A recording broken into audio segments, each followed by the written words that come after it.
ہیں ان کو ہم ختم کر کے اللہ تعالیٰ سے ہم پناہ مانگ سکتے ہیں.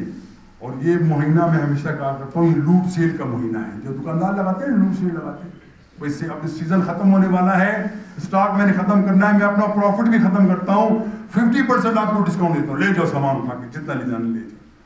لیکن اللہ سبحانہ و تعالیٰ کا دیکھیے کس طریقے سے ان کے خزانوں کی کمی کوئی نہیں ہے. وہ کس طریقے سے لوٹ سیل لگاتا ہے کہ لوٹو جتنا لوٹنا نہیں. ایک نیکی کرو گے اس کا تمہیں ہزاروں کرو اس کا جواب دیا جائے گا.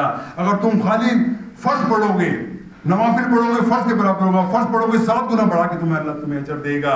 1 روپیہ خرچ کرو گے 700 گنا تمہیں بڑھا کے اللہ تعالیٰ اس کا اجر دے گا. اس رمضان کے مہینے کی برکت فائدہ اٹھانا چاہیے اس معاملے کے اندر. اور مہینہ آتا ہے پتہ بھی نہیں چلتا, مہینہ گزر جاتا ہے. اور ہم سمجھتے ہیں آخر میں اگر محاسبہ کیا جائے, کیلکولیشن کرتا ہے, ہر دکاندار رات کو کیلکولیشن کرتا ہے کہ میں نے کتنا بیچا ہے, کتنا میں نے سیل کی ہے, کتنا پروفٹ کیا ہے, کتنا نقصان ہوا ہے, کتنا مجھے مزید کل مجھے کیا کرنا ہے. پلاننگ کرتا ہے بندہ. ہم بھی جب رمضان کے اینڈ کے اوپر پلاننگ کریں, دیکھیں کہ ہم نے کیا کیا تھا, پتہ چلے گا کہ پورا مہینہ ہم نے ضائع کر دیا, کچھ بھی حاصل نہیں کیا. اللہ کے رسول فرماتے ہیں ایسے لوگ دنیا کے اندر موجود ہیں جن کو روزہ جو ہے وہ بھوک اور پیاس کے علاوہ کچھ بھی نہیں دیتا. اللہ تعالیٰ ہمیں اس برے انجام سے بچائے. اور نماز کے ساتھ, روزے کے ساتھ, حج کے ساتھ وہ معاملہ ہم ایسا ہی رکھیں جیسا کہ اللہ کے رسول نے بتلا کر گئے تھے. اور یہ مہینہ برکتوں کا مہینہ ہے, یہ برکتہ رحمتوں کا مہینہ ہے. اس مہینے کے اندر جتنا کوشش کرے فائدہ اٹھائے. اور اس کے اندر یہ بھی آپ یاد رکھ لیجیے کہ صرف معاملہ اپنی ذات کا نہ ہو, بلکہ کوشش کریں گے جتنے بھی آپ کے ارد گرد کے لوگ ہیں ان کے ساتھ تعاون کا یہ مہینہ ہے. یہ اللہ تعالیٰ کے میں نے بتایا کہ لوٹ سیل کا مہینہ ہے, تو جتنا خرچ کریں گے اللہ تعالیٰ کو مزید بڑھا چڑھا کے دے گا اس کے اندر. اللہ تعالیٰ سے دعا ہے کہ اللہ ہمیں عمل کی توفیق عطا فرمائے. حضرات کچھ چیزیں بنیادی چیزیں اس کے بارے میں یقیناً ہمیں سمجھنا چاہیے کہ رمضان کے بارے میں. پہلی بات تو یہ ہے کہ رمضان کے روزے کی نیت جو عموماً مروجہ نیت ہے اس کا کوئی ثبوت اللہ کے رسول سے نہیں ملتا. وہ نوید القدر میں شہر رمضان اس کے الفاظ سے. پہلی بات تو وہ لغوی طور پہ وہ لفظ الفاظ ہی غلط ہے کہ بندہ صبح سحری کرتا ہے اور کہتا ہے کہ میں کل کے روزے کی نیت کرتا ہوں, کھاتے نہیں, اس کے الفاظ ہی آتے ہیں کل کے روز کی نیت. یہ طریقہ نہیں ہے. اسی بات ہے کہ ہمیں چاہیے کہ ہم وہ چیز اختیار کریں جس کے بارے میں اللہ کے رسول کے تمام احکامات ہمارے سامنے موجود ہیں. نیت کا ہونا ضروری ہے. اور نیت کیا ہے؟ دل کے ارادے کا نام ہے. جب آپ سحری کو اٹھتے ہیں, آپ کی اہلیہ اٹھ کے کھانا پکا رہی ہے, اس کا مطلب کہ روزہ رکھنا چاہتے ہیں, نیت آپ کی ہوگی بس. اس کے علاوہ اور مزید کسی منہ سے الفاظ ادا کرنے کی قطعی طور پہ ضرورت نہیں. اور دوسری بات ہے کہ روزہ جو ہے صبح صادق سے لے کر مغرب کی اذان تک ہوتا ہے. اس دوران آپ کو پابندی کرنی ہے کہ آپ نے کوئی ایسی حرکت نہیں کرنی, چغلی نہیں کرنی, غیبت نہیں کرنی, جھوٹ نہیں بولنا, خیانت نہیں کرنی, اور اپنے منہ کو بھی بند رکھنا ہے, آنکھوں کو بھی حفاظت کرنی ہے, کانوں کی بھی حفاظت کرنی ہے. یہ تمام چیزیں روزوں کے لوائقین لوگوں کی ضروریات میں سے شامل ہیں. صرف بھوکا پیسہ رہنا نہیں. آپ کے پاس گاہک آتا ہے اس کو بھی اپنے غلط بیانی نہیں کرنی. اور کیوں نہیں کرنا ہے سارا معاملہ پورا مہینے کرنا ہے تاکہ ہم یہ پریکٹس میں آ جائیں کہ ہم نے یہ کام پورے سال کرنا ہے, صرف ایک مہینے کے لیے کرنا. اور اس کے اندر یہ بھی داخل ہے کہ جب بندہ کوئی اپنے روزے میں ہوتا ہے تو اس کے اندر چند چیزیں ایسی ہیں جن کی وجہ سے روزہ نہیں ٹوٹتا. سمجھ لینا چاہیے تاکہ ہمارے لیے آسانی ہو. اللہ تعالیٰ نے ہمارے لیے کوئی مشکل نہیں رکھی. لا اکراہ فی الدین, دین کے اندر کوئی سختی نہیں ہے. آسانی ہمارے لیے بے تحاشا ہے, ہمیں فائدہ اٹھانا چاہیے. وہ پہلی بات یہ ہے کہ ٹوتھ پیسٹ کرنے سے, یہ مسواک کرنے سے روزہ نہیں ٹوٹتا. نمبر 2, جو انجیکشن طاقت کے نہیں ہیں, یعنی آپ کو کوئی اینٹی بایوٹک معاملہ, کوئی ایسے بیمار آدمی ہیں وہ انجیکشن لگواتا ہے جس کے اندر طاقت نہیں ہے, تو وہ انجیکشن لگانے سے آپ کا روزہ انشاءاللہ نہیں ٹوٹے گا. اس طریقے سے جو بندہ اس کو خود کہہ آ جائے اس سے بھی اس کا روزہ نہیں ٹوٹے گا. یاد رکھیں, اگر جان بوجھ کرے گا تو پھر اس کا روزہ ٹوٹ جائے گا, ورنہ. دوسری بات یہ ہے ہمیں یہ کوشش کرنا ہے کہ روزے کو ہم یہ نہ سمجھے کہ ہمارا اگر کھا پی لیا تو ہم نے ہمارا روزہ ٹوٹ گیا, صرف ہم یہ سمجھتے ہیں. ایسی بات نہیں ہے. اگر آپ برائی کریں گے پھر بھی آپ کے روزے کا وہ ثواب نہیں ملے گا جو کہ ثواب ہمارے لیے مطلوب ہے. اور یہ بھی یاد رکھ لیجیے کہ روزے کے معاملے کے اندر اگر کوئی شخص مریض ہے تو اللہ سبحانہ تعالیٰ کا حکم ہے کہ کوئی بندہ مریض ہے یا مسافر ہے وہ روزوں کو مؤخر کر سکتا ہے. یاد رکھ لیجیے روزے کسی صورت کے اندر معاف نہیں ہیں.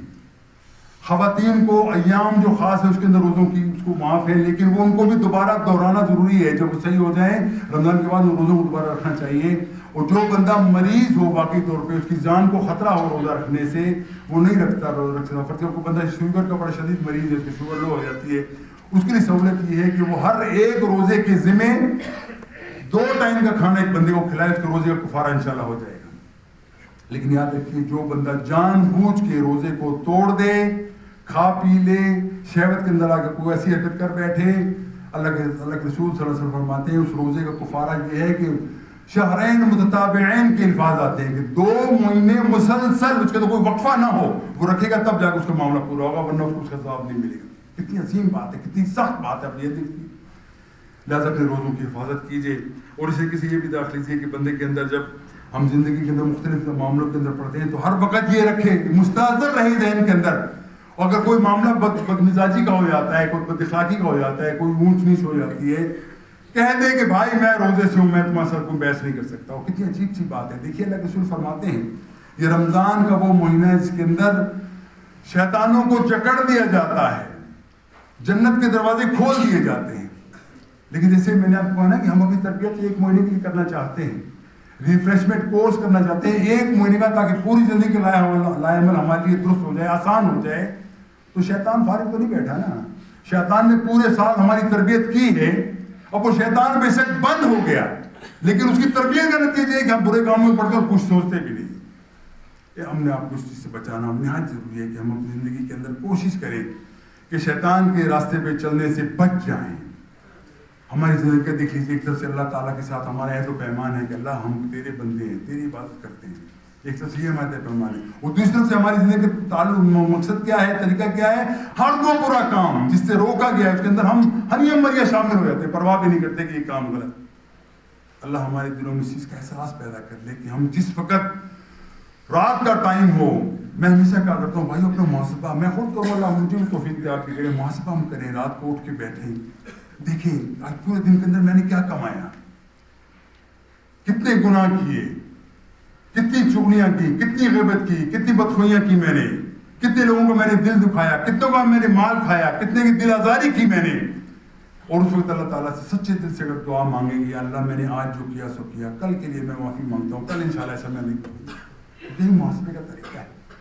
اور روزہ ہمیں یہی سکھاتا ہے کہ اپنے تمام گناہوں کے اوپر مغفرت کے لیے تیار ہو جائیں, اللہ تعالیٰ سے مغفرت طلب کریں, اللہ تعالیٰ کی اس پاسداری میں آ جائیں, اللہ تعالیٰ کی اس کے اندر اس کی رہنوں کی چھتری کے اندر آ جائیں, تاکہ اللہ تعالیٰ ہمیں تمام گناہوں سے, شیطان کی عزت سے ہمیں بچا لے اور ہماری زندگی آسان ہو جائے. اور دنیا کے اندر جتنے بھی مشکلات آتی ہیں اس سے بھی نکلنے کا راستہ صرف یہی ہے کہ آپ اللہ تعالیٰ کے ساتھ تعلق کو جوڑیں اور اس کے مطابق زندگی گزاریں. یہی کریں گے تو انشاءاللہ اللہ آپ کو اس کا اجر بھی دے گا. اور دوسری بات ہے کہ تراویح کے علاوہ اپنے معمول بنا لے, ہر بندہ اپنا معمول بنا لے, کم کم اس مہینے کے اندر جتنا کر سکتا ہے قرآن کو وہ پڑھے, اکیلے میں بیٹھ کے پڑھے. سب آسان کام نہیں, جس وقت سحری کا ٹائم ہوتا ہے, سحری سے 1 گھنٹہ پہلے آپ ایسے ہی بھول جاتے ہیں, وضو کر کے 2-4 رکعت نفل آپ پڑھ لیں, اس کے بعد قرآن کھول کے بیٹھ جائیں, مختصر اس کو تلاوت کرنے کے بعد اس کا ترجمہ دیکھ لیں, اس کو معمول بنا لیں. اور میں کہا کرتا ہوں, دوبارہ وہ بات دہرائی جاتی ہے, ہمیشہ دہراتا ہے اس لیے تاکہ آسان ہمیں نظر آتا ہے, اس سے معاملے حل ہوتے ہیں.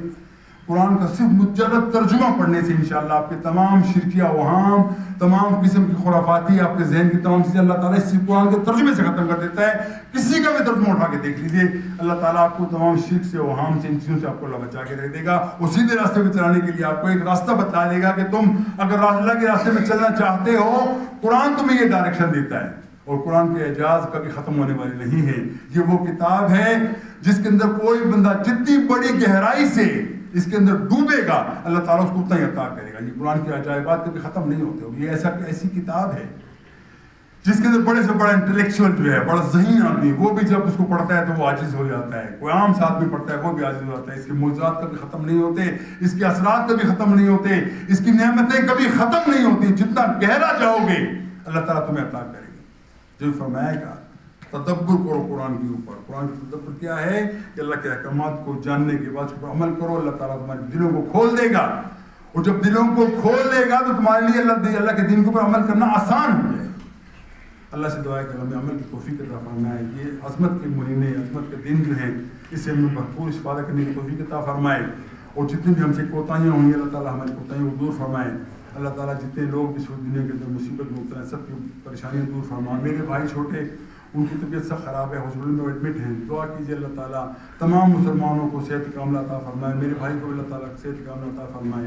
مجھ سے کافی چھوٹا ہے وہ, لیکن پریشانی بہت زیادہ بڑی ہے، میں سے پریشان بھی بہت جاتا ہوں. تمام ساتھیوں سے گزارش ہے خود سے دل سے دعا کہ اللہ تعالیٰ اس کو بھی صحت دے اور تمام مسلمانوں کو صحت دے. اللہ تعالیٰ تمام لوگوں کی پریشانیوں کو دور فرمائے.